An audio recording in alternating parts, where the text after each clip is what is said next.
And welcome to the hard-edit episode 23, y'all. I had to throw Bus off his game with this opening today, so Our did you appreciate our it? audio listeners are going to be like, what the hell just happened? First thing they hear. The very first thing. Y'all like the new setup? My OG JV Bethany Lutheran jersey? I was rocking on that JV team. Okay, Spinny. Roast me enough then. Jeez. I just felt you deserve 3 minutes for that. Sick. Well, we're gonna have a guest for trivia again today. Like we've been saying, we hope to do this every week. So if you're ever interested in joining for strictly trivia, let us know, because it's just way more fun when we have more than just me and Spinny. Because Agreed. I'd be beating Spinny a lot. So yeah, check those stats, baby. Check those things up. Standings will come up later. I'm creeping back. Check them back. out. I'm creeping back. Well, Spinny, you wanna announce our new segment name? You mean our breaking headline segment? Is that what you're talking about? Breaking headlines. That's the segment we're going to call to open the show. It's all the things we want to babble about that are important but aren't really a segment. All the common current news things. Welcome to Breaking Headlines. It's amazing. All right. What do we got today for us? Yeah, shout out to my fiance for that. She was a murderer on that one, so she came up with it in about 10 seconds. So that was really fun. We go to her for all creative ideas. Yep. Well, we're gonna start off the breaking headlines segment with the British Open. So, as some of you know, entering round 4, we had Rory McIlroy and Victor Hovland tied entering the last round with a 4-stroke lead, and they did exactly what Spinny's doing right now. They choked. Now, Victor choked even more. He didn't even finish top 3. I think he was 5th or something. But yeah, Rory choked. This man, Cameron Smith, though, let's give him a little credit. He went dummy on the back 9. He birdied the first 5 holes of the back 9. And then that just gave him rocking. Yeah, that just gave him a legit chance to win it all, and he ended up doing so. He finished with 20 under. Rory didn't even get second either. Cameron Young was 19 under, and Rory was 18 under. That's how that finished. That was the top 3. Cameron Smith had a -8 4th round, very impressive, and Cameron Young had a -7 4th round. So those guys went off last day. The FanDuel, I want a prop bet for first and second place of a golf tournament having the same name. I want a prop bet odds on that one. Honestly. Yep. I'm sure it's very, very slim. Throw $10 on there and you win a shit ton of money. Yeah, you'd be Elon Musk. $10 bet to Elon Musk. Honestly, the biggest news coming out of this, though, literally, it seemed to be the next day, is that Cameron Smith is allegedly joining Live Golf.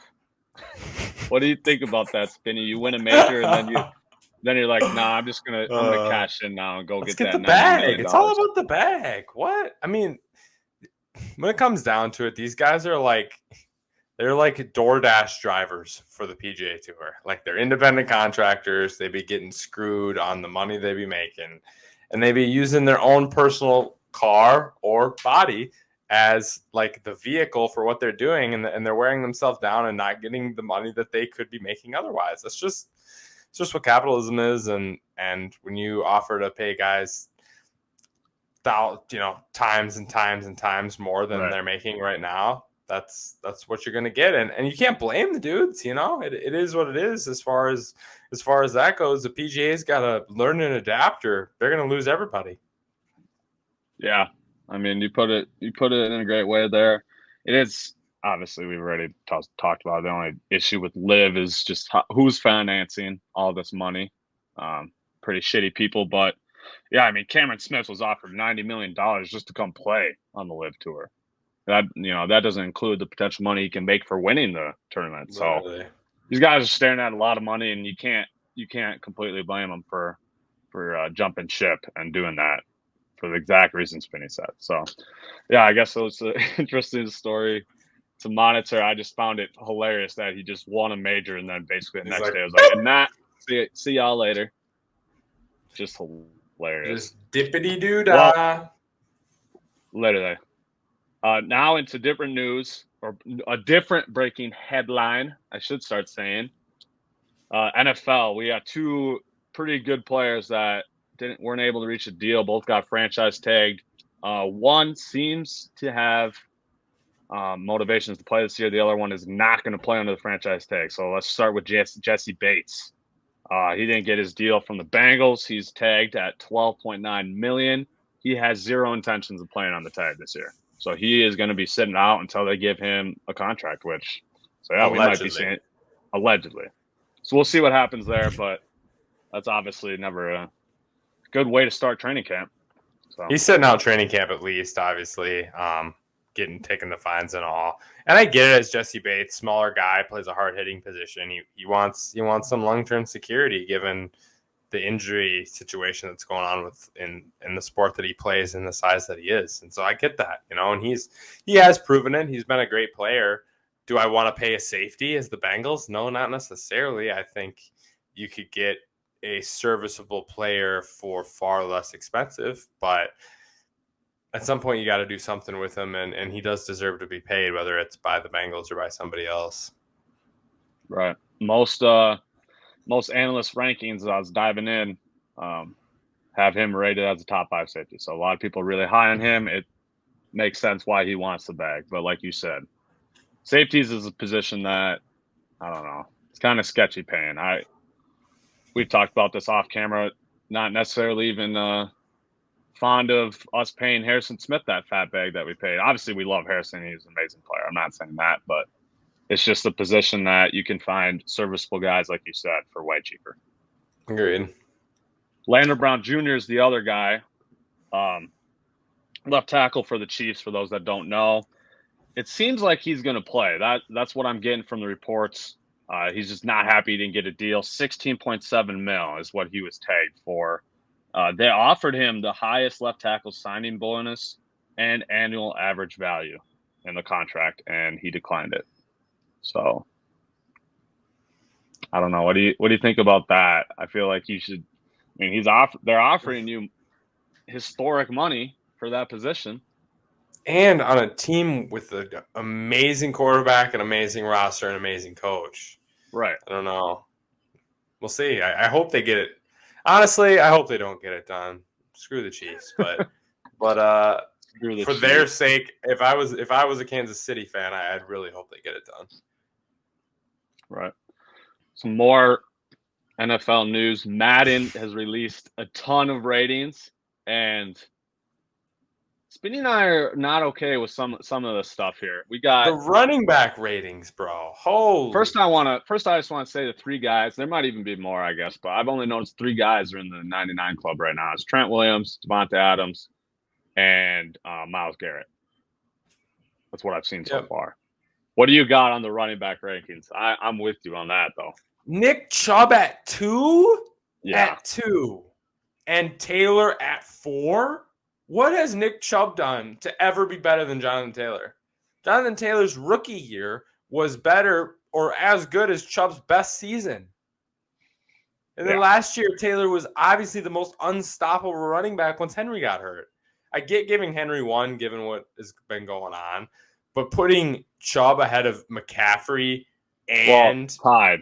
They were tied at 96 overall, McCaffrey and Chubb. Yeah.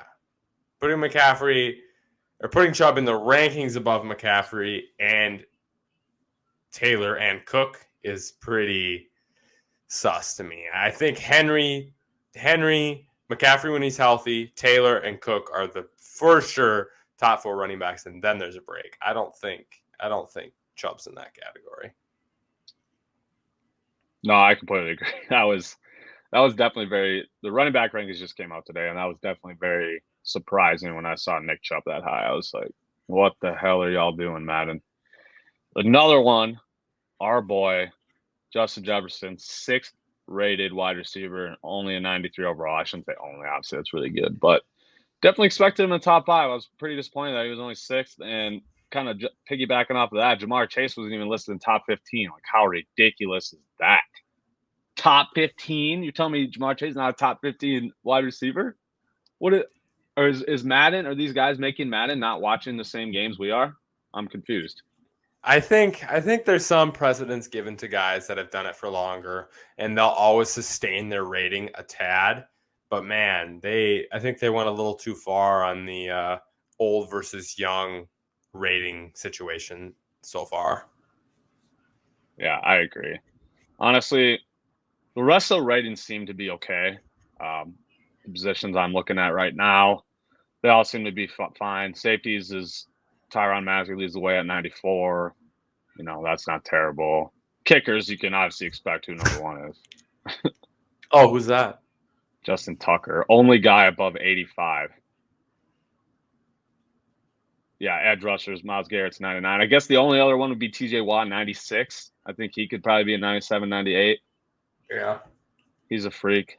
Linebackers was Fred Warner, 94 overall. I guess I don't. Darius Leonard was like 5th in that list. That's pretty low for him, I think. But yeah, I didn't. I was literally talking. I can't remember who I was talking to, but I had that conversation. I thought, obviously, Bobby Wagner, he's good.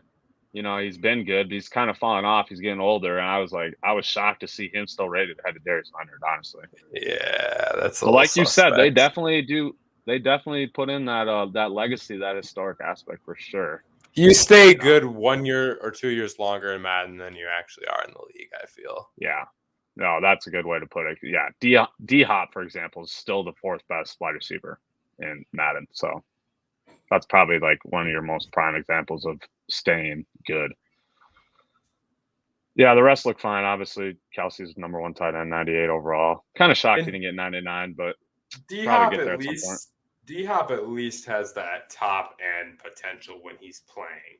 Like, I still think D-Hop's a top 5 receiver in the league when he's playing, at least. No, I agree. We had him. I think I had him 6th last week. So yeah, when he's healthy, the dude's a god. I mean, catches. His dropped passes stats is insane. Like, he just literally doesn't drop any of them, and I don't get how. Just glue on his hands, apparently. Literally.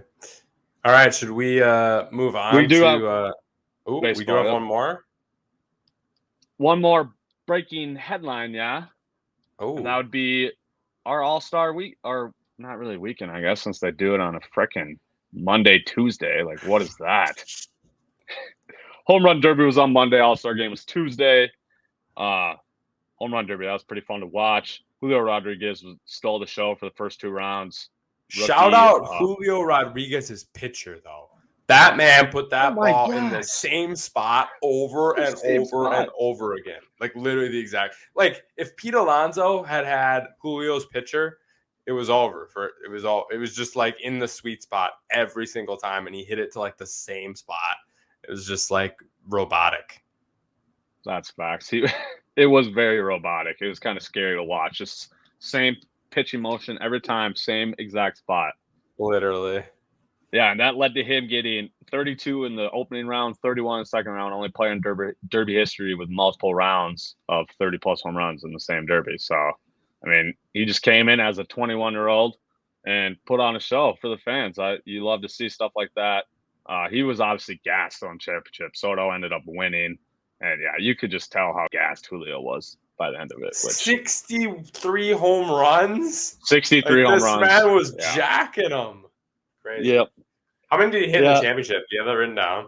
Honestly, I didn't write it down. It was only like, it wasn't even that high scoring for either of them. It was, I want to say, like 19 to 17 or something like that. Yeah, but he hit essentially 80 home runs total in the night, which pretty much 80 home runs he hit in 3 rounds.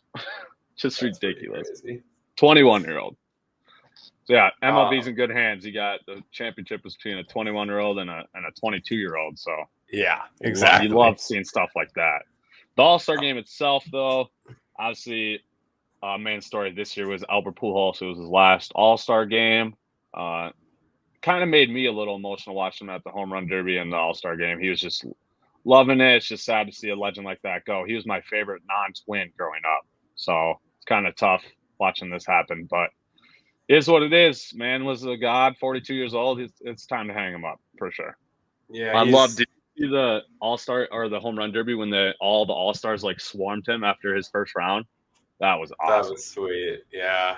Yeah, that was cool to watch. A couple highlights for me: the actual All-Star game. Kershaw just looking like he's balling, and he had to bring out all the nasty stuff in the first inning there. Made Byron Buxton look pretty bad. That was funny. Didn't he pick off? Or not Buxton? Yeah, he picked off Ohtani. Yeah. Oh man. Couple good ones there from Kershaw, and then the back-to-back jacks from Stanton and Buck. That was lit. That was my favorite part of the game. All the camaraderie, pretty funny. All there from those guys. It was nice seeing a couple of twins back there balling out. So yeah, facts. Yeah, the NL got off to that quick lead. Goldie hit that home run in the first inning. Mookie Betts scored a run, I know. So it's 2-0, and it just, I don't know. I was kind of getting worried. I was like, this doesn't look good. You got Alcantara coming out now. And he fanned everybody down real quick. Yeah, he fanned them.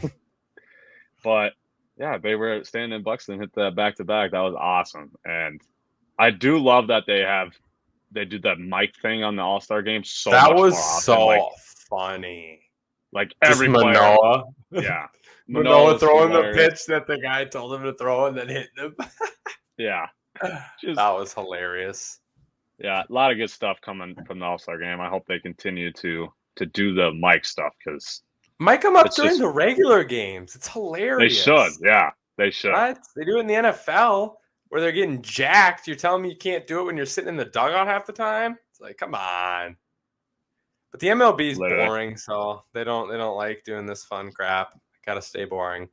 That should be the MLB's logo. Stay boring. Honestly, stay boring. Stay boring. MLB by Rob Manfred. Stay boring. Man, Spinny, you should go work for the MLB. They probably wouldn't like that title too much. I like it. Well, I think that's enough for the breaking headlines. Shout out Mariah once again for coming up with that name. She's the best. We won't make as many awful puns about it next time, I swear. Just maybe one next time. We had to do 74. Yeah, oh yeah, we did. Absolutely. We did. Fat L's and big dubs now. We're back at it. I have some really, really bad L's. I'm not gonna lie. I have some good dubs this week, but my L's might have even brought me down a little more. I'm gonna start it off with that brutal 1-point performance I had in trivia, episode 20, with Chase. This is honestly kind of a shared L because there was literally wait, did I even score? No, you scored 0 in that one. Yeah, I scored 1 and you had 0. Yeah, combined 3 points from the three of us. I had 0. I literally didn't even get one question right. So that is worst trivia I've ever had, and that is a fat L by me. L number 1 for me is our NBA contract draft. Was it 29-21, I believe, was the final vote there? 28-19. I won by 9. Come on. 28-19, sorry. 28-19 on our NBA contract draft. Bus getting the dub over me, even though I think my contracts were worse. But accept my L. Big fat one for me. And congrats to the poll winner. I'm always the winner, Spinny. Come on. How's those trivia standings? Okay. Sick. Just got to throw that one out there again, didn't you? Sick. Well, next fat L by me. Honestly, this one is also a shared L with Spinny, but I will claim it by myself. And that's having no faith in this man named Keegan Murray. In episode 20, during this exact segment, I gave myself an L for saying or thinking that the Kings would be quote unquote smart. Well, it turns out maybe they were smart because Keegan Murray scored over 20 points in all 4 Summer League games and won Summer League MVP. He looked the best player out there the entire time. And so yeah, that is a major L by me for having no faith in Keegan Murray. Just like Bus, Except this one's going to be a W for me. I'm going to jump because the transition makes the most sense. And that is my Summer League overreaction. Just like Bus taking his Summer League overreaction L, I'm going to take my Summer League overreaction W on Josh Minot, who absolutely balled out during Summer League, averaged 15, 8, and 2, showed some nice, flashy, cool dunking moments and such like that. Is it Summer League? Is 70% of the guys not going to play? Yes. But Josh Minot looked amazing, especially for a second-round pick. I said he should have been higher, said he was really talented. So I'm going to take my W on that man. I like it. You've definitely been high on him for a long time. And I honestly, the first mock draft we had when you said Josh Minot, I was like, who the hell is Josh Minot? And why the hell are you bringing him up? Memphis, baby. Wow. I'm so glad the Wolves drafted him. That's awesome. I do want to go back and say my last L because these are, again, just insanely fat L's by me. And that is thinking that Bradley Beal and Zach LaVine would leave. And they both re-signed. I did not see that coming whatsoever. I predicted, I think the Heat and Grizzlies. I said one would end up on the Heat, one would end up on the Grizzlies. Wow, I wasn't even remotely close there. And other offseason prediction I took a fat L on. This is all from episode 19, by the way, is D'Lo. I said D'Lo would get traded. Wow. It's looking more and more likely that we're going to extend D'Lo. So I was complete opposite end of where I thought D'Lo was going to go this offseason. So a lot of offseason prediction L's by me, for sure. Yep. Bus didn't even mention his own DeAndre Ayton L, so that was nice by him as well. Sick. That he wouldn't play another game for the Suns. He can't get traded till January 15th, so that was obviously an L. While we're on the NBA offseason moves, I will take my second and final dub, and that was the Bradley Beal situation. Called him going back. Now this might flip back to an L in a year and 2 months when he demands a trade, but as for right now, he is a Wizard, and that is a W for me. W's are done for Dylan. We'll have 2 L's to finish her off after Bus gives us a W, I believe. I'm going to tie these 2 dubs into one, and that would just because we already talked. Spinny already mentioned one as his L. That would be I beat him in the contract poll as expected for me. Spinny thought somehow he was going to win that. I mean, I had John Wall's contract. That was clearly the worst one on the board there. So worse than Russ's? Yeah, it's because Russ actually played. John Wall didn't want John Wall to play. Sat on the bench and they paid John Wall to not play. Nice. So that's not true. These last couple of years, it did. Yeah. And then my other one would be the first mini for the Winnie. We've already said that's our little award for trivia winner each week, and I was the inaugural mini for the Winnie winner. So that's a dub by me there. Spinny, yes, what's one more of your This L's? was probably my biggest L, honestly, and that was thinking Kyrie had any trade market. I gave a Clippers take on episode 19 that I thought he could get traded there. Gave a couple other teams possible, Miami and such, for Kyrie Irving. But holy cow, it looks like they could get Russ in a 2027 first, and that's the best they're going to get. So I've heard of some facilitating with Russ through the Spurs, maybe getting an extra pick in there through that or something. But it would take a team taking an L on Russ's contract for Kyrie to have any market, which is absolutely crazy given everything. I guess it shouldn't be crazy given that he cannot be counted on as dependable and is in a lot of people's minds a little crazy, even though I think he is just a little weird and spirited. But I still like Kyrie, but I understand why NBA owners don't trust him and don't want to pay him, especially over the long term. So definitely overestimated the Kyrie market. That's probably the biggest L for me. And my last dub, huge dub, maybe the biggest dub I've taken. I was literally perfect with my MLB All-Star predictions. In terms of batters, I did not accurately predict the starters, but literally perfect. Every position for NL, NAL, I accurately predicted the starter. So I was really surprised when they were announcing that, and yeah, major dub for me on that. Fat L for Spinny because I know he got like a zillion wrong. Yeah, that is my final L. is these awful MLB All-Star predictions. Missed 7 of them. I took some risks. I didn't want to play it safe, like Mr. Pick the most popular player over there. So it's pretty easy when you're picking the safe guy every time. But I had to try to mix it up, see if the voters would come get after me on some of the low key guys. But they didn't. Bus got them right. I got them wrong. Got to take my L's on that, even though Bus had all the easy choices. So makes sense. Sick. Of course, you just discredit my dub like that. Of course. What's new? Come on. A little discredit. Are we jumping into trivia now? We are. Or what? It's time. It's time to add our boy to the stream. Get him on here. What's going on, Mike? What's up, Mike Brown on the pod. Honestly, this is the man that created the Fat L's and Big Dubs segment for us. This is the man. Correct. Yeah, trying to build you guys up, man. Got to have those segments in there. I love the trivia bit. I love the big L's, the Fat L's and Big Dubs. So yeah, more stuff like that.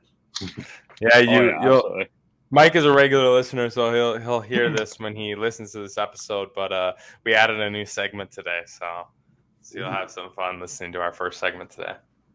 Can't wait. All right, should we get into it or what? Let's get into it. I think I'm feeling good today. I'm gonna. No, you're not. I think I'm feeling good. Okay. Who's going first? I'll go first. I will. You ask first then. Fine. Yep. Okay. Easy question. The two, you have to get both to get the point. So it's only worth one. You have to get both to get the point. The top 2 wide receivers in yards all time for the University of Minnesota. Top 2 all time.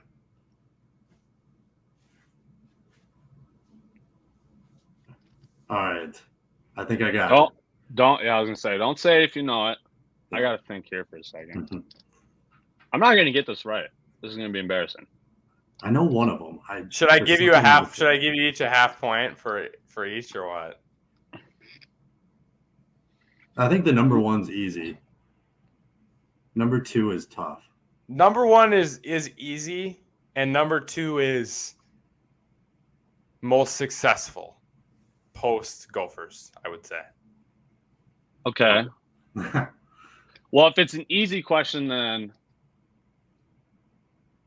okay. I think I got them both. I got it too. Actually. Mm-hmm. So one's got to be Tyler Johnson, right? And another one is Eric Decker.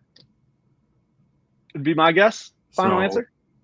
Yeah, my guess is number 1 is Ron Johnson, and number 2 is Eric Decker. Okay, Ron Johnson is number 3. Number 1 is Tyler Johnson. Number 2 is Eric Decker. Oh, that's right. Tyler passed him his last that big bowl game he had against. Yes, exactly. Yes. Bowl game. Yep. Oh. All right, 1. I'll give you a half. We'll give it a half. Half for Mike, point for Bus. All right, I'll ask my easy question now. Juan Soto turned down a whopping 15 years, $440 million contract. Would have made him the highest paid player in the MLB. Who is the highest paid position player in the MLB right now, today? You know what? I know it. I think I know it at least. Highest paid total contract, highest paid per season. I'm pretty sure he's both, to be honest. Okay. Position player, though. Position player. Yep. Just thinking about why it's an easy question. Yeah. I got my answer. It's okay. I'm gonna say it's Mike Trout. It's Mike Trout. It's Mike Trout. All right. Didn't want to overthink that one. How much does he make per year? It is 12 years, $426 million. So whatever that math is. You're gonna make me do math like this, Bus? Sheesh. Yeah, it's 35 and a half. Yeah, that's a pretty big one. Gotta do it. All right. What do you got, Mike? All right. Yep. I'll just save you the suspense. All my questions are football. I'm jacked up for football season. Let's go. Yeah, that's totally okay. Totally Yeah. okay. My easy question is, over the last 20 seasons, which running back has the most rushing titles In the NFL? So we're in the talking NFL? NFL. Rushing titles, 20 seasons. So I should say regular season rushing titles from Right. 2002 to now.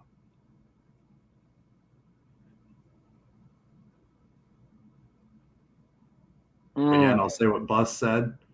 I have an an answer. I have an answer too. There, I have two guys. I know it's one of two guys, but I'm gonna go the more easy question related answer. Go ahead, Spinny. Adrian Peterson. Adrian Peterson, final answer. That is correct. He Yes! has 3. And it surprised me when I looked it up because I forgot he won in 2015. Like when that's kind of he was on his way down. And there's a lot of running backs that did 2, like Zeke, Derrick Henry, LaDainian Tomlinson, but no one got Tomlinson's that who I was third gonna one. say. So I thought that was an interesting one. And of course, a little homer question in there. Exactly. We love it. All right, medium question. Another little homer question. Who is second all-time in passing yards in Vikings history? Number 1, obviously, is Fran Tarkenton. Who is second all-time?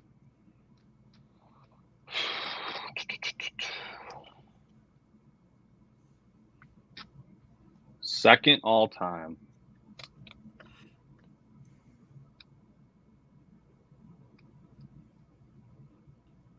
I got my answer. Do you got it, Bus? Bus has to go first on this one because I can tell he doesn't know. Oh, because the guy I'm gonna say can't be it. There's no way. This is embarrassing. I don't even know Vikings history. Wow. Let's just go. There's no way this is right, but Kirk Cousins, final answer. Mike? I'm going to go with Kirk Cousins as well. Were we right? No, Kirk Cousins is 4th, though. Kirk Cousins is 4th. Dante Culpepper is 3rd. And 2nd is Tommy Kramer. Tommy Kramer. Goodness. Yep. I was thinking it was Dante just based on years and the progression of the league. But, yeah, Tommy Kramer. Yep. If you want to hear some stories, look up Tommy Kramer. He was like the old school Johnny Manziel before Johnny. Tommy was having fun. All right. What do you got, Bussy? Okay. Little bro bus looking guy over there. What do you got? Bro, he says. Home run derby here. Home run derby. There's 4 multi-time winners. One is Ken Griffey Jr. One is Pete Alonso.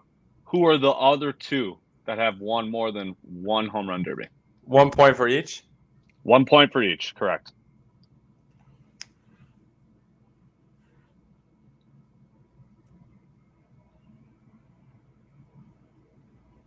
Do we know these guys? Yes. Okay. I think I got it. Yeah, I got one of them. I'm trying to think of the second one. Yeah, I'm nice. I'll give you a point for each. All right.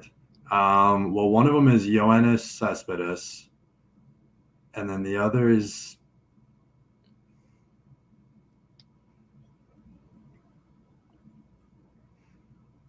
I'm going to say Mark McGuire, but I'm not confident about it. I had Cespedes as well, and then Barry Bonds. You guys got Cespedes correct. Prince Fielder is the other multi-time home run derby winner. Both get a point. Prince Fielder. I should have known that. Yeah, both in our lifetime. Goodness. All right, Mike, what's your medium question here? My medium question is, who is the most recent player to win a Heisman, a college national championship, and Super Bowl?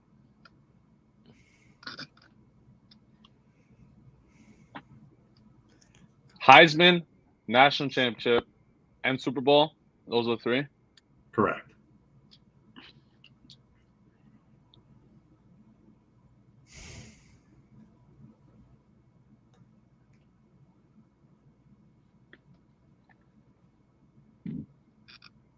Oh, excuse me. In our lifetime? Depends on when you were born.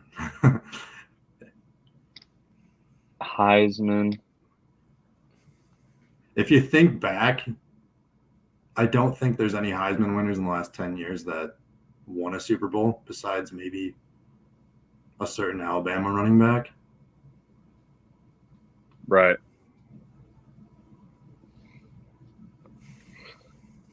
Heisman national championship. Man, this is tough. This has got to be. This guy's got to play it a long time ago.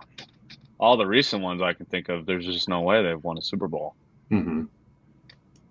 Okay, I think I got a good guess. I got a solid guess. You want to go first, Spinny, or you want me to? I can. I'm gonna say Charles Woodson. Charles Woodson was my guess as well. You are both correct. Yes!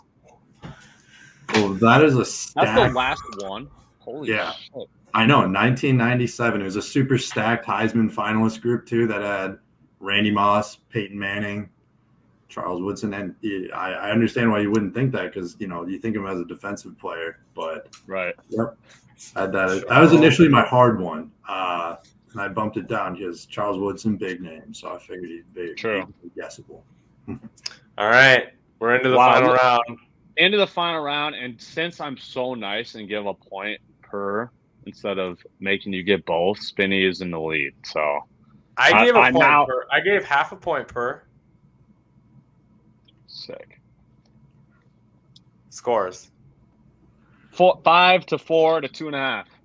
Okay. Mike's 2.5. I have 4. You have 5. Everyone's still alive. Okay, my hard question. I'm going to use this hard question to educate y'all if you don't know, because I couldn't believe when I heard this and hadn't heard about it before.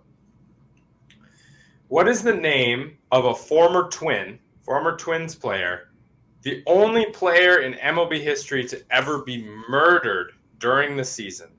This player was murdered during the season. Former Twin.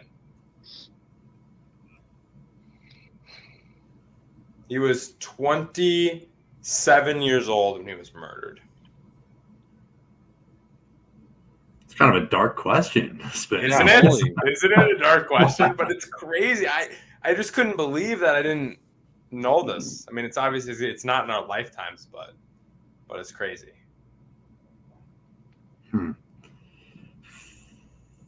This man finished second in the league in batting average in his third year and fourth in his second year in the league.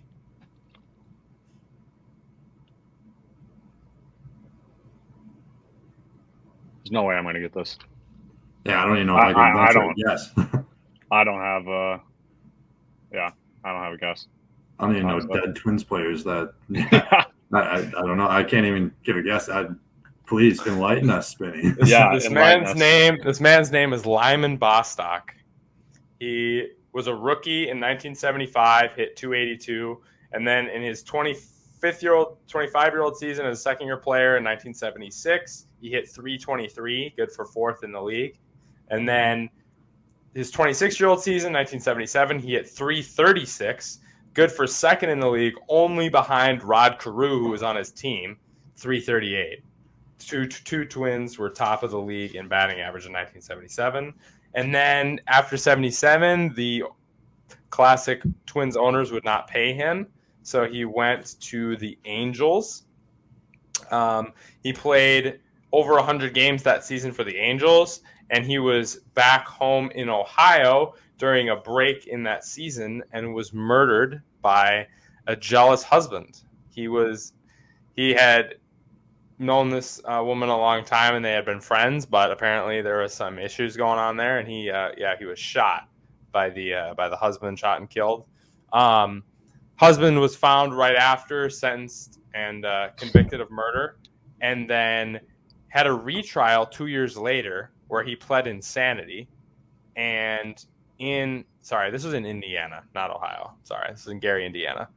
But he had a retrial 2 years later, pled insanity, and because of the laws in Indiana at the time, he was released only 2 years after that. So within 4 years of this murder, he was out and back on the streets, living 6 blocks away from where he committed this murder. It caused the Indiana state to change their insanity plea laws. But yeah, Lyman Bostock, crazy story. It's like not as well known as it should be. Shot him with a shotgun. Yeah, absolutely. Just sitting here reading it. Stuff going on. Lyman B. Wow. 410 caliber shotgun. Didn't have that one. Didn't have that one in my answer queue. Now you do. I don't even know if that name's in my vocabulary. Literally. It's not in mine, that's for sure. Oh, man. Is it my turn now? It is. Most career home runs in the All-Star game. This is a hard question. Yeah.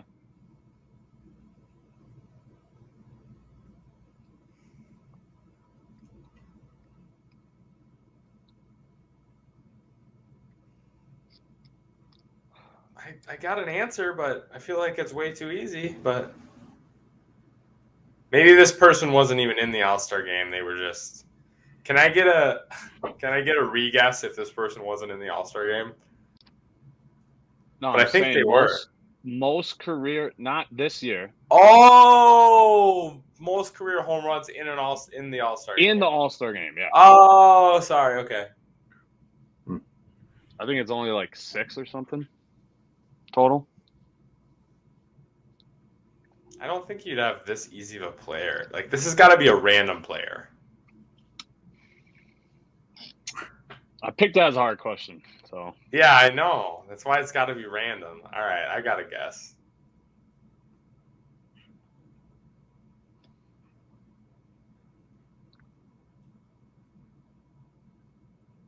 You guys want a hint? I would love one. One of 3 players tied with 24 All-Star game appearances. Oh. Well, that means my guess is wrong. All right. I'm going to venture a guess. 24 appearances, huh? Yep. That is so many. 24? All-Star. To be old. A couple times. Before our lifetime? Oh, yeah. Okay. Yeah. That's off the This guy track I was has going to be on. old. You know what? Yeah. I gotta guess. This might not be old enough, but I'm gonna send it. Go for it. Hank Aaron. All right. My guess was going to be it's got to be a National League guy. Go with Willie Stargell. Both very good guesses, but both incorrect. Stan Musial. Musial, how do you say his last name? No. Career 331 batting average in 24 years. So, yeah, he got it done, to say the least. So it was Stan Musial, Willie Mays, and Hank Aaron were the 3 with 24, right? Yep, Hank Aaron has 24. Yes, correct. Yep. So at least I was on the front, and then Willie Mays. Willie Mays was in my guessing list too, but all right, Mike, what do you got for us? Hard question. All right. This one is which college quarterback has the most career wins of all time? It's college quarterback, most career wins. Yep. Well, if it's hard, then probably someone random. Probably is. No, during our lifetime, I'll give you that. I shouldn't speak these thoughts. It's not in our lifetime? No, it is in our lifetime. Oh, okay.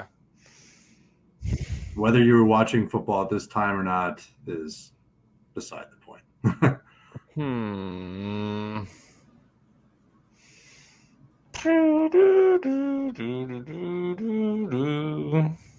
I actually think I have a really good guess just because I know this team was God tier. Oh, need my back crack. This is so hard. Is it? I have a. Like I actually have Debo a comes guess. to my mind. Like Bradford. It's only in the hard tier because there's so many possibilities in college. You know. I think I have a guess too. I think I have a good one. We'll see though. You want me to go first, Bus, or are you going? No, that's my guess. It's Kellen Moore. That was my guess too. I hate Both you. locking in with Kellen Moore. Kellen Moore. That is correct. Yes, but not yes because Spinny still wins. Boy. Let's go. Yeah. Looks like I'm never giving out points per anymore ever again. Oh, what? What a rat. This is the only reason why you won by one. I gave out points per two. But it was half a point. I got that whole point, that question. And I still lost by one because in the medium, instead of getting 0, which you should have got because you didn't get the full thing right, I gave you 1. But my medium question only had one answer, so. 1, 2, 3. 1, 2, 3. Sick. I was thinking Colt McCoy could have been up there too. Colt McCoy was the leader until Kellen Moore broke it. And that's where I came up with the question because I was like, it's Colt McCoy, and I was going to do it as a medium or easy, and then I was like, oh no. So actually, yeah, like the top 5 is Kellen Moore, Colt McCoy, and then Desmond Ridder is in there. Oh yeah. But yeah, those Boise State teams in the late 2000s were amazing, awesome. They just didn't They lose. were. Couldn't go to the Smurf. I love getting to see the blue field in big games. It was awesome. Yeah, that was sick. That was sick. I guess Spinny's the winner. Let's go, Bud. He's a cheater. Come on. You were talking that crap too. It's tough for you, buddy. That's all I'm gonna say. We'll see how you do when I don't give out singular points anymore. I make my questions easier than yours. I'm way less strict easier. Than you just and asked I still which win. Twins player got murdered. There's only been one murder of an MLB player during the season in history. I would think you might have known about it. Because know. Mike and I have heard of Lyman Bostic or whatever the hell his name was. R.I.P. But this man finished second in the league in batting average. He did. He was a god while he was there. He was. Shout out Lyman. R.I.P. baby. Bob's gonna roast you, I think, the most for this of anything, honestly. Honestly, the biggest roast of all roasts. No, I get a pass. Sorry, I didn't know that guy that got murdered how many years ago. Sorry, I didn't know his name. Murdered like 25 years before I was born. Sorry, I didn't know his name. Actually, only 19 years before you were born, but whatever. Okay. Whatever. Oh shoot! All right, well, Mike. Appreciate you coming on.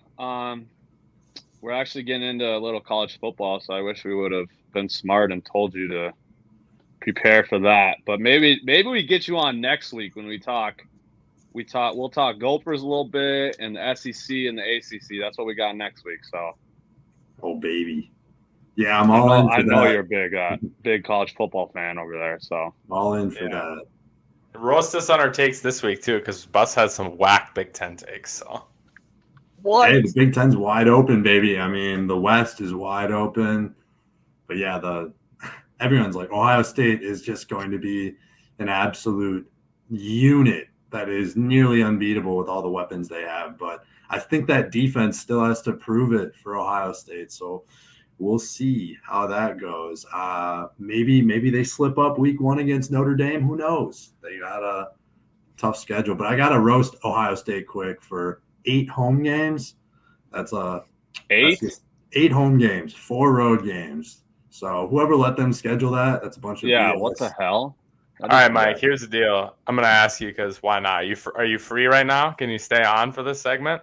Yeah, we'll just do Big Ten enough to talk about what we're talking about. So. I can pull some strings. I'm not prepared, but I can. I've been thinking. Well, a lot we'll just talk about you can. We'll do Big Ten first. Yep, we'll be talking about. You know enough who off we're the talking top of your about. head for that. Let's go. Facts. Big Ten, couple notes as we jump into our college football preview here. Michigan won last year. Big Ten was loaded last year. 7 teams with at least 9 wins. Absolutely loaded. 6-4 in bowl games, so it did pretty solid when it came to that. And second in first round picks, the SEC, and with 7. So as we've been knowing, that Big Ten has been a powerhouse for football for many, many years. So and we expect that to continue this year. A lot of the teams are again looking great. We've already talked Ohio State a little bit. Michigan will be back up there, I'm sure. Penn State. You never really know about Penn State, but hopefully our Gophers. I'm hoping they make some noise. Gophers got a little bit of a hard out of conference schedule, though. I will say we kind of scheduled a little tougher than usual. I feel like this year. Maybe Mike's looking at me like I'm crazy, but explain yourself. What? Well, I just feel like what is it? Western Illinois.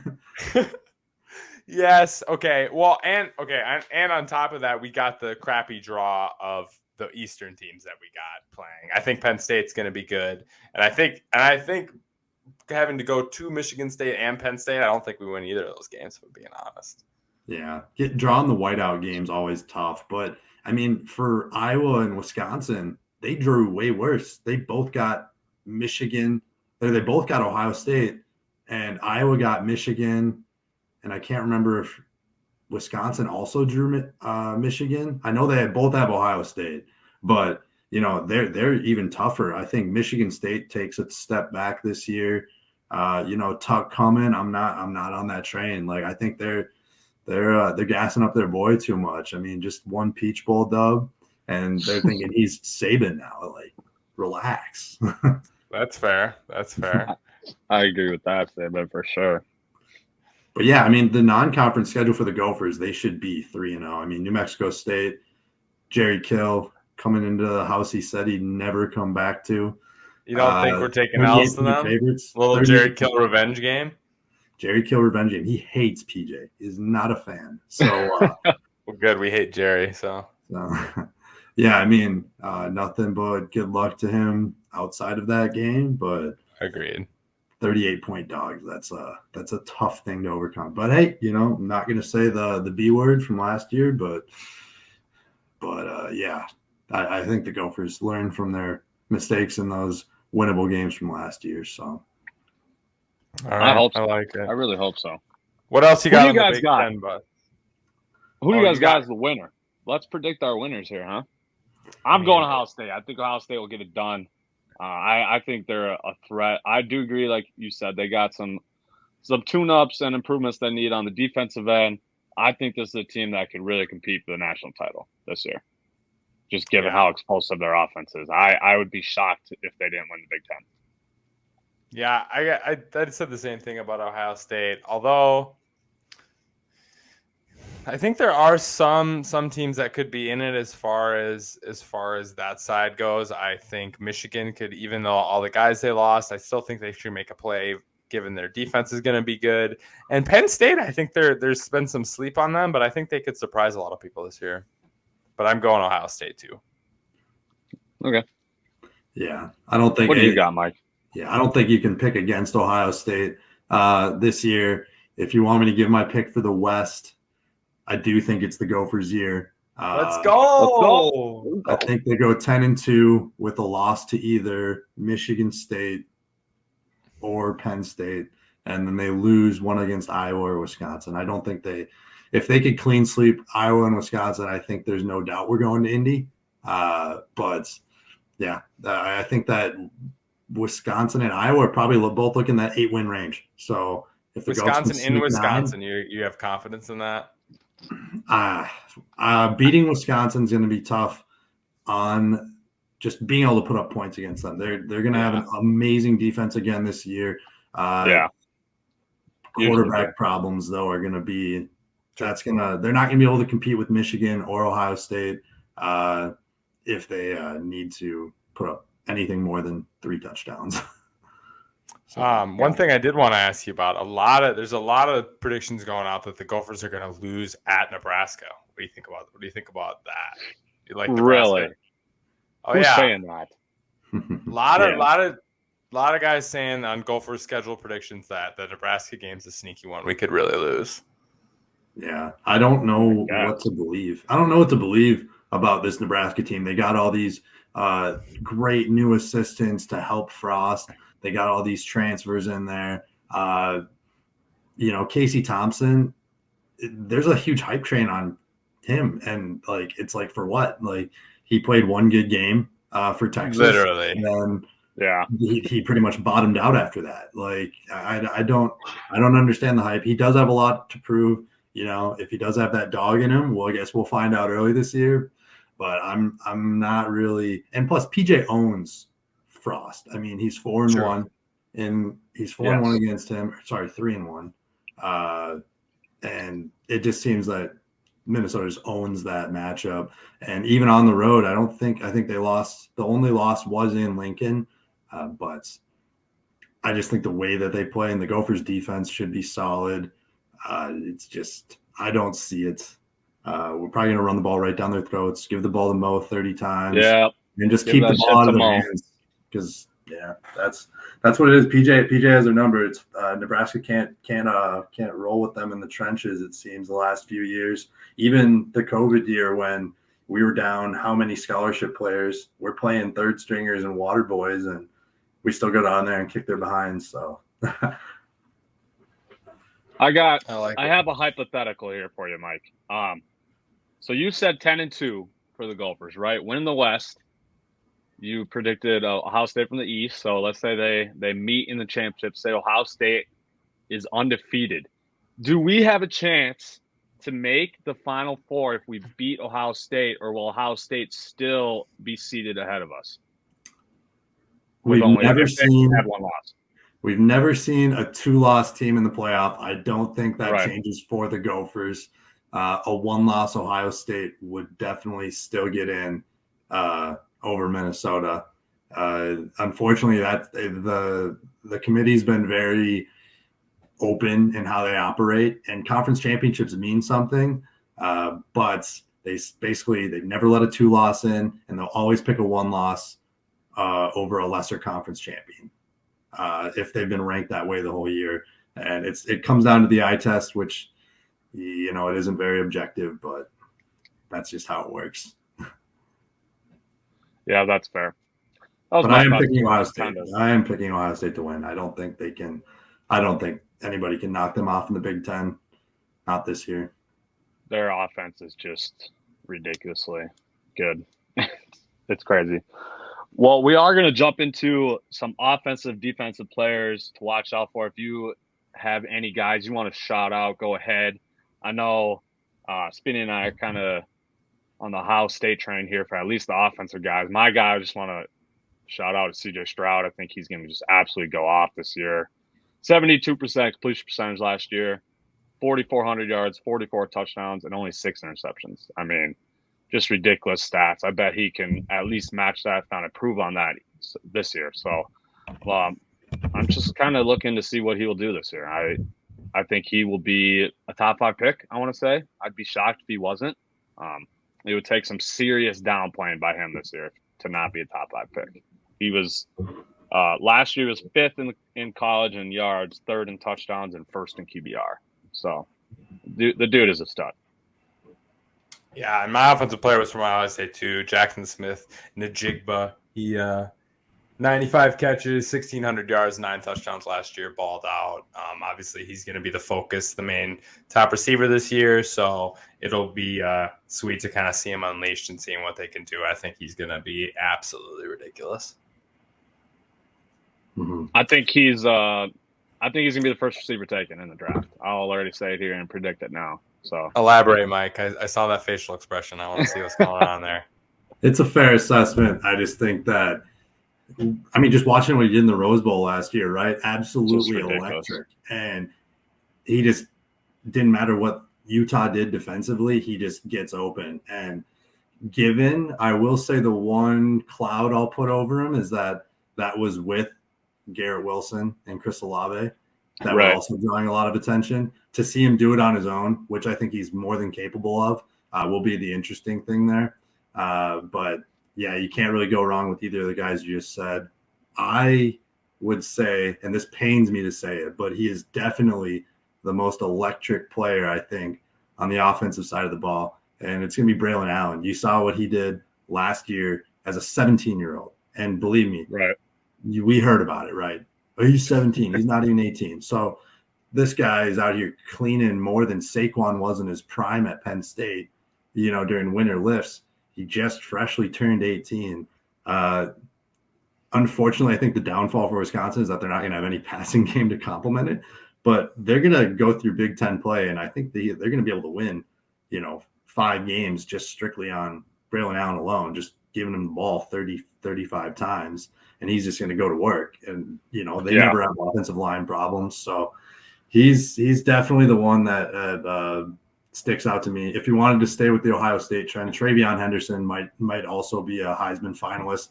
It's kind of pick your poison with the Buckeyes. But, yeah, I'd say Braylon Allen just based on he's an absolute unit. He's young. He has fresh legs still. And they're going to be able to just run him into the ground, kind of like they did with JT. And he might be better than Jonathan Taylor, a lot of Badgers fans are saying. That's crazy. That's some big shoes. Yeah. Big shoes to fill. It always is in Wisconsin. Facts. Speaking of teams that we think are there, my defensive player I'm talking about is Riley Moss, the corner from Iowa. This man has balled out the last couple of years. 3rd-team All-American last year, 1st-team All-Big Ten, DB of the year in the Big Ten. Obviously was pretty locked down last year, and I think coming in, he could have a chance to win the Big Ten Defensive Player of the Year, which for a corner or for a DB, I think is not crazy common. So it'd be cool kind of to see what he does this year. I think he could go off. My defensive player, also D-back, safety, Jai Brown for Penn State. Just had a really good breakout season last year. I think if he builds on it again this year, he'll be hearing his name called in – is day 1 only round 1 and 2, right? Because right now I think it's just round 1. Okay, then I think he'll has the potential to climb up to a day 2 then and hear his name called in the 2nd or 3rd round if he's able to duplicate his performance or at least on some levels from last season, because last year he had the most interceptions in college football, or at least tied with 6. So the dude's a stud. He's a ball hawk back there, and yeah, he's the name to watch for this upcoming college football season. Do you have any defensive guys you want to shout out, Mike? Yeah, again, going to the enemy. I think on paper, Iowa probably has the number 1 defense in the Big Ten. I think they have talent at all 3 levels. And the guy that I want to shout out is Jack Campbell, their middle linebacker. Yep. Absolute talent there. Probably, if I'm being honest, probably should have went to the draft last year. But those guys at Iowa, they usually play 4 years. Phil Parker's defense with the Hawkeyes is just always amazing. He's a prototypical linebacker in that system, and everybody around him too. When you look at Seth Benson and I'm blanking on the name of the other one, but yeah, they have 3 really good linebackers in that secondary that has so many interceptions. It's because they got linebackers that can cover and play downhill, and that's the Big Ten is the conference of the linebacker, and they do it well in Iowa. I'm hoping we can go punch them. The Gophers can go punch them in the mouth though when they come up to Minneapolis. Yeah, I hope so. So we'll see. Yeah, I freaking can't stand Iowa. I just hate it. So I hate Iowa so much. This might be a crazy take for you guys, but I almost hate Iowa more than Wisconsin. I might. That is a bad take, but I'm here for it. I hate it because we've lost to them 7 straight years. We've gotten the axe twice since PJ's been around, so that's great. But we need to see. Yeah, we can't beat Iowa. Now I would like to see a win at Kinnick in my lifetime. That would be nice, It'd be nice to see that. But I don't know if we're ever gonna get one. But yeah, we'll see about that. All right. Well, Mike, do you want to stay on for the other conferences, or are you ready to go here? We're going to talk Big 12, Pac-12. Oh baby, I'm in for that as well. I got some All right, hot takes. let's go. That's awesome. Let's do it. Let's do Pac-12 just because I don't like the Pac-12 football. They suck. Terrible Come conference. on. It Quit is. sleeping on Utah and Washington and Oregon. Quit sleeping on them. Washington. Got some talent on there on those boys. Washington, yes. No. Yes. They won't hit 10 wins this year. No chance. Come on. They had a real big rebound last year. They got a good coach. We like the shot Last out there. year, Utah won last year. There was only 2 teams in this conference with over 10 wins, and that was Utah and Oregon. Both should be really good again. And there is talk. Was talk about potentially in the future combining with the Big 12. That was shut down a couple days ago. So that, as of now, is not a thing anymore. So all right, hold on. Don't expect that. I meant Washington State. I'm sorry. I was nice. I was Doesn't even know which Washington. I'm sorry. I said the wrong thing. I meant Washington State. Sorry for hyping the wrong team. There are 2 teams leaving though in 2024. USC and UCLA are going to the Big Ten. What are your guys' thoughts on that? USC and UCLA to the Big Ten. Yeah, Mike, what do you think about that? Yeah, I think the Gophers might finally get to go to the Rose Bowl. That'll be the nice plus there with UCLA being their home field. They'll get a visit out there for the first time since 1960 or 1962. So that's my hot take there. I think it makes it more hospitable for Notre Dame to join the Big Ten and add to that expansion.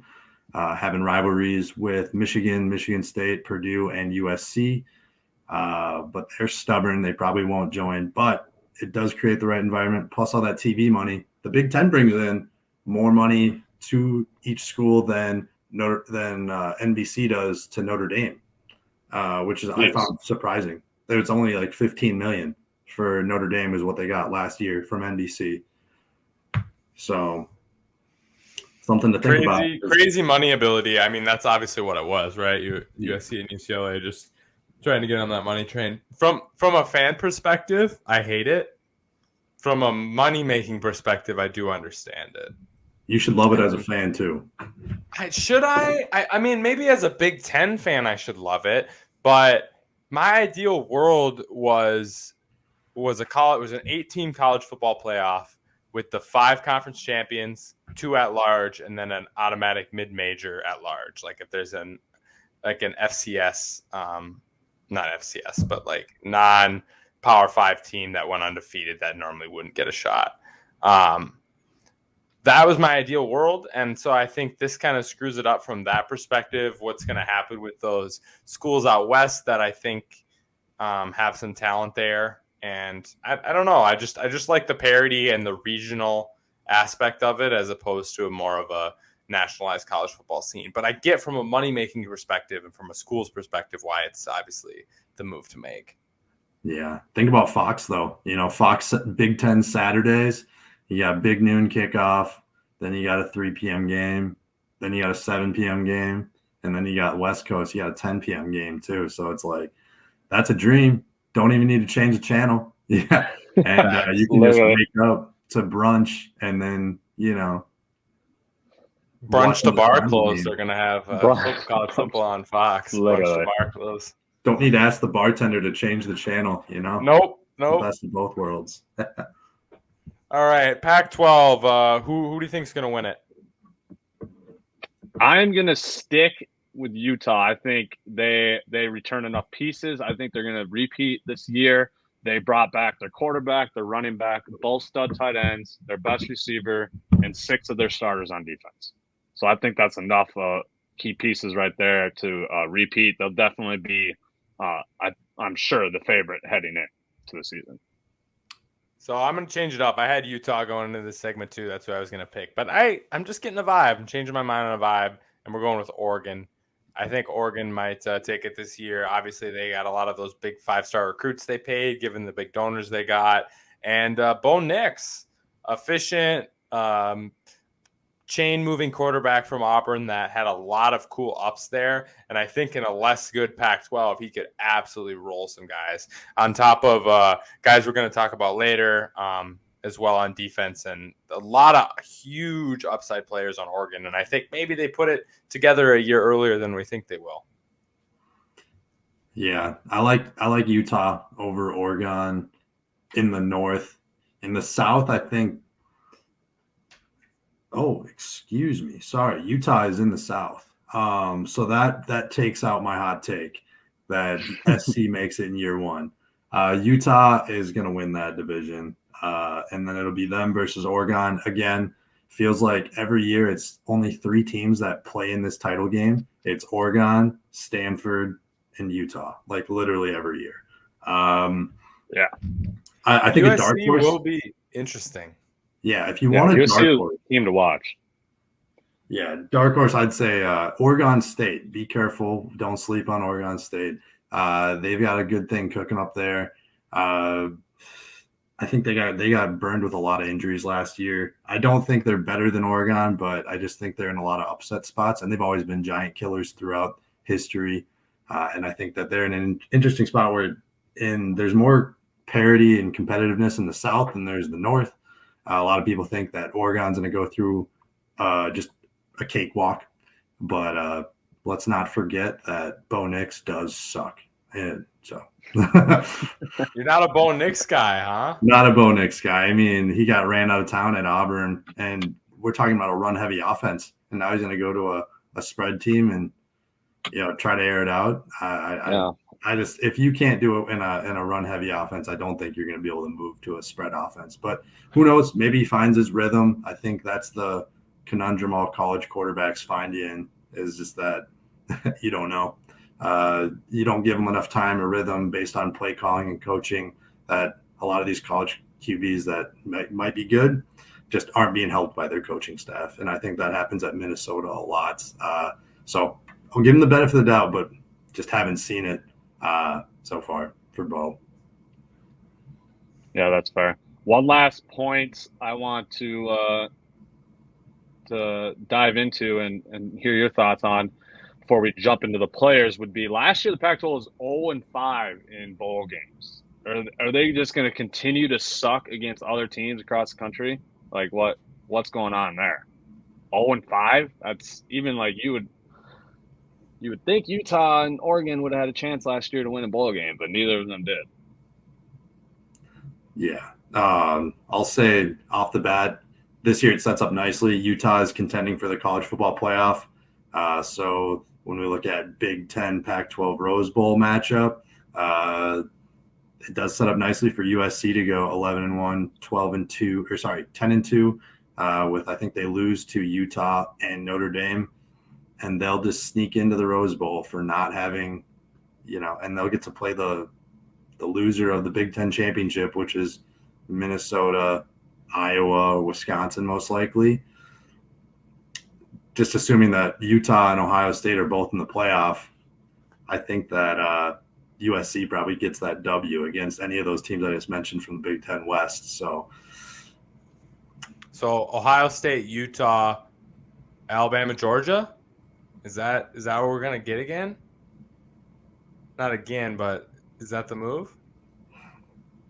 There's a lot of hype on Oklahoma. Obviously, we're going to talk about the Big 12 in a minute, but I mean, I don't see it. I really don't, because the ACC, I don't think a lot of hype on NC State. A lot of hype on NC State. A lot of hype on Oklahoma. I don't get it, but yeah, we'll park that one since we got that segment coming up. But if you're going to pick the best 4 teams, that's probably it. Okay, I like it. All right, Bus. I already talked about my offensive player way too much. We've gone back and forth on him, so we're going to skip it, and you let us know. Bo Nix is your offensive player. Bo Nix is my offensive player, yes. Okay.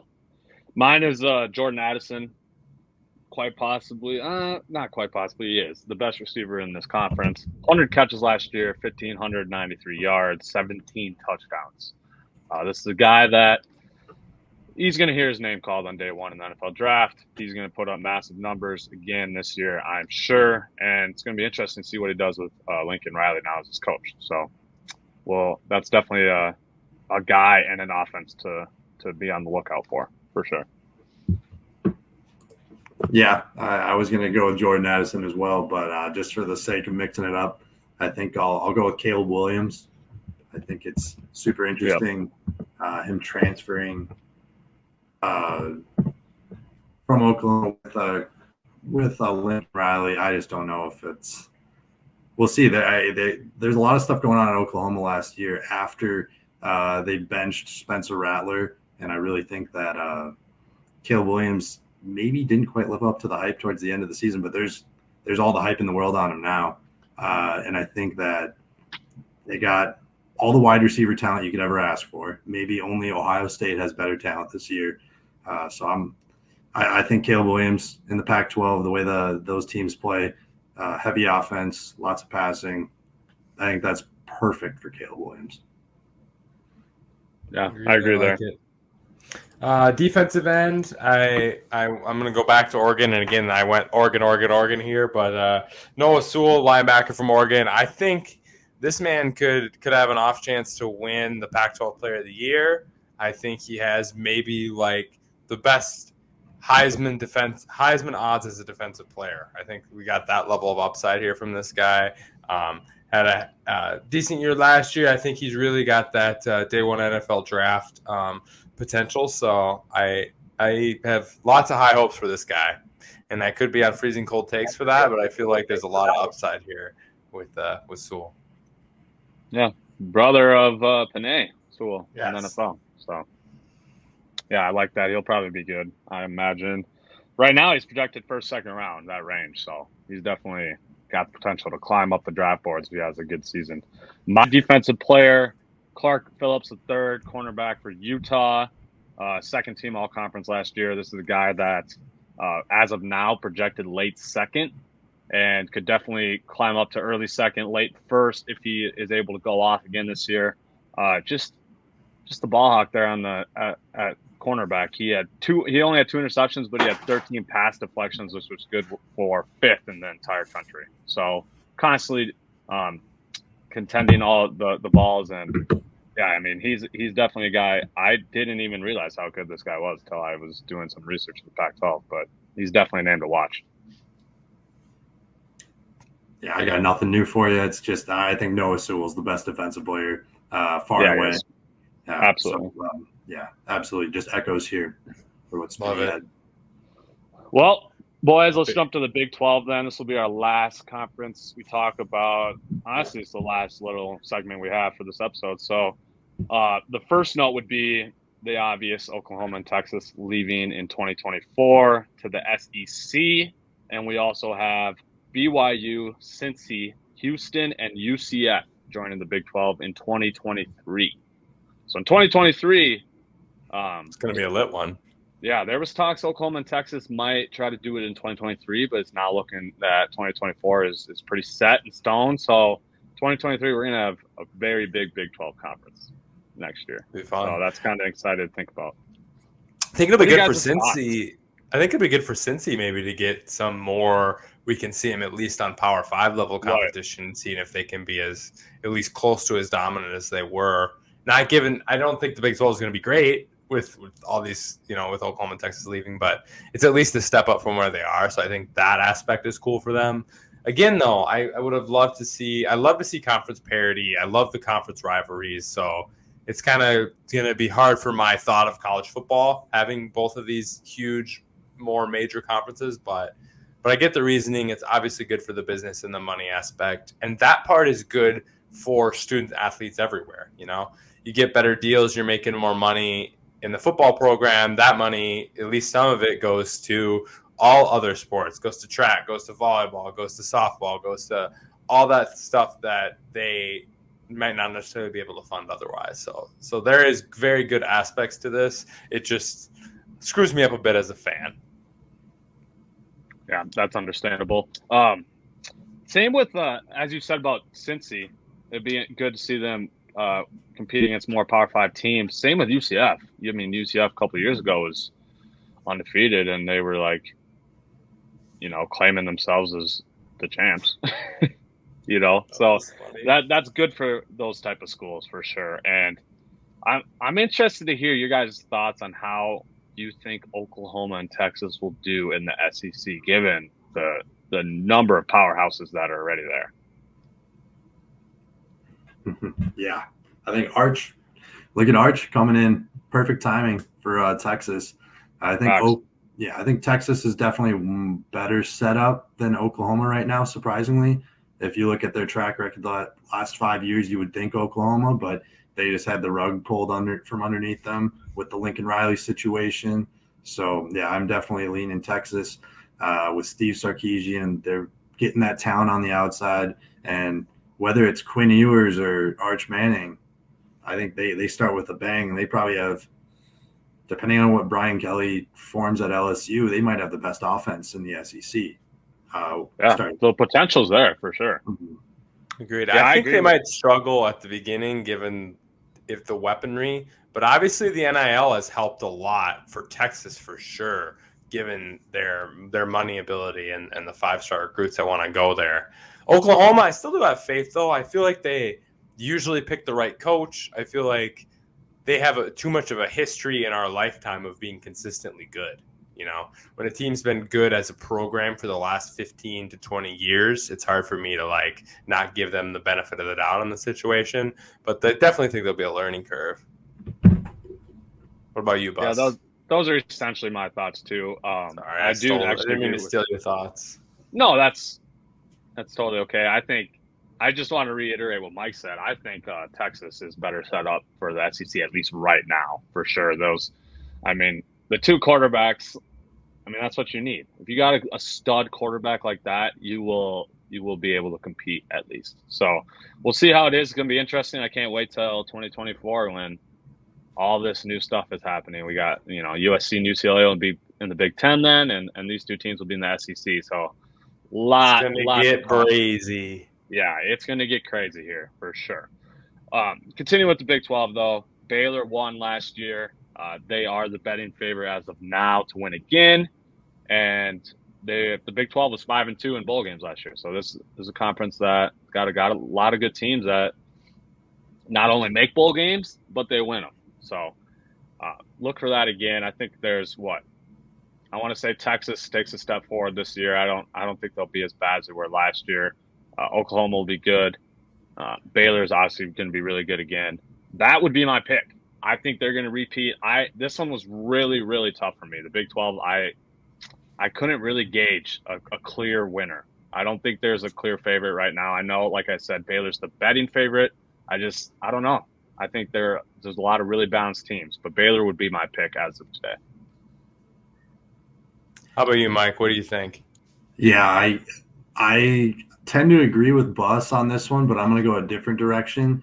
But for the same reason, as I'm going to pick Oklahoma with Brent Venables, defensive-focused coach.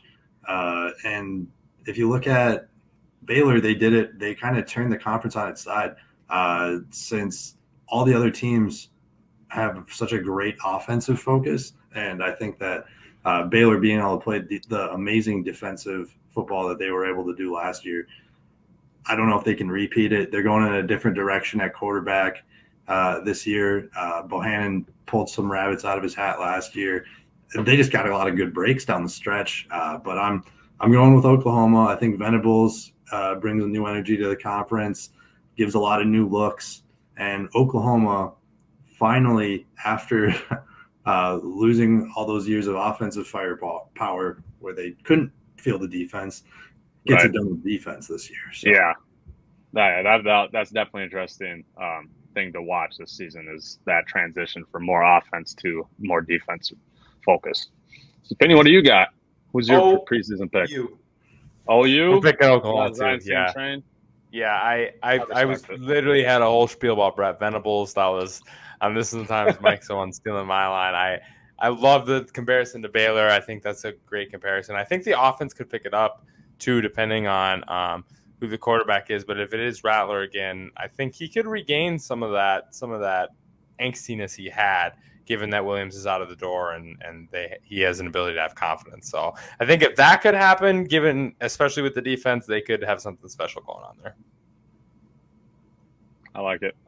Let's just jump to our players now. Start on the offensive end. Mike, you're gonna have to help me out. Spinny and I were debating this before we filmed. Is it Beyond or is it Bijan? Do you pronounce the J? I pronounce the J. Okay. So do He's I. my offensive player to watch. I think this guy is potentially be the best running back in the entire country this year. Last year he had 1,100 yards, 11 touchdowns, 5.8 yards per carry. Like I already said, I think Texas taking a step forward this year. I just can't picture them being that bad again, and record-wise at least. So I think his stats are even going to jump up again, probably 1,400 yards, I'm thinking. He get a couple more 100 yards and a couple more touchdowns. I think this is a guy that's a lock for a first-round pick. Maybe not necessarily a lock, but lock to be the first running back taken. That's maybe a bold prediction, but I don't think so. I think he's a stud. I don't even think he's going to be the best running back in his own conference. Really? Who do you got? Little sleeper running back from Kansas State, Mr. Deuce Vaughn. He's good, yeah. This man went off last year, and I think we could see it again. I picked Oklahoma to win, but my sleeper team is Kansas State. I think that they have enough on the offensive end if Vaughn is what he is, and their defense could be improved enough to make a little fireworks, maybe a little Big 12 championship, or not Big 12 championship, but little top 3-4 finish in the Big 12. I think they could maybe have 8-9 wins and surprise some people this year for Kansas State. So I think Deuce Vaughn could actually be better than the Texas running back. He is a stud. That's a good bold take. I like it. Mike, do you know what you got? So just player to watch. I think this might be the most interesting or polarizing player in the conference, and I'm taking Quinn Ewers. There's a lot of talk on him transferring from Ohio State to Texas, and now I think that the pressure is even more now because he has Arch Manning breathing down his neck after this season. So if this season doesn't turn out, I think that the pressure is only going to continue to mount. He's going to have some overlap on his eligibility where he's either going to need to perform or get out of Dodge. And I think if he can set the tone this year with the talent that Steve Sarkisian was able to bring in on the outside, and again, have that running back support, the tools are all there. And I think they are. Sarkisian is a great play caller as well, that he should have everything he needs to be successful. And if he doesn't, that's when, I think there's going to be a quick pull on him out once Arch comes into the picture. Yeah. So he's a hot seat guy. Hot seat for sure. I completely agree there. All defensive, right. I got Dante Stills, D tackle for West Virginia. He was first team Big 12 last year, and he's returned for his 5th year. That surprised some people. Last year was projected 3rd round, so I'm assuming that's his motivation to come back and try to get up in that second round range. But 6'4", 280. This is a guy that just puts tons of pressure on the ball. Very good at rush defense as well. So I like to see what he's going to do in year 5. I like that. I also had another D lineman, Will McDonald from Iowa State. He was the co-DPOY of the Big 12 last year. He's 2-time Big 12, all first team Big 12 already, and 3rd team All-American last year. Absolute stud, gets after it. I think he could be Big 12 Player of the Year or Defensive Player of the Year again. Go back to back on that. I think that's the level of talent we're talking about here. I like those thoughts. Got something for us, Mike, on the defensive end in the Big 12? Yeah, I'll be honest. I didn't prepare for this one. Not a lot of defense. Not a lot of Big 12 defenders, right? So,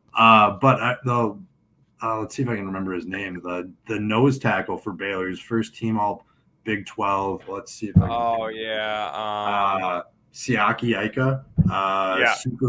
Super solid inside, just run stuffer. So when you talk about the 2 running backs that we had, like Bijan Robinson and Deuce Vaughn, just a guy in the middle that's going to eat up some blocks. So see if he can make that next step. He was first team All Big 12 last year. See if he can continue to move up that draft board as well. I like that. I like that for my pick, Baylor. No, Baylor's taking L's. All right. That was a wonderful college football segment. Thank you for staying on with us, wow. Mike.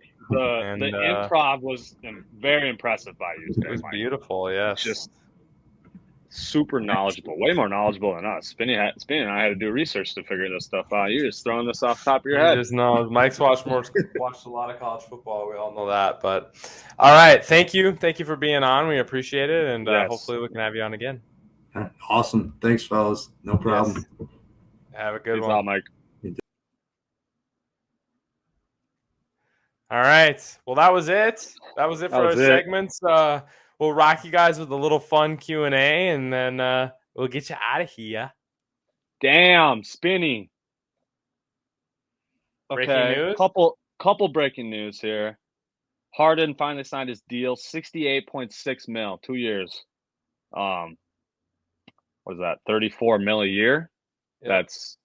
He was getting paid what, 48, something like that last year. So that's a good chunk of a pay cut for him. You like seeing vets like that, especially a guy that's starting to fall off a little bit like Harden. You like to see that, taking pay cut to just try to win. That's what he needs at this point in his career. So you like to see stuff like that. And Mac McClung.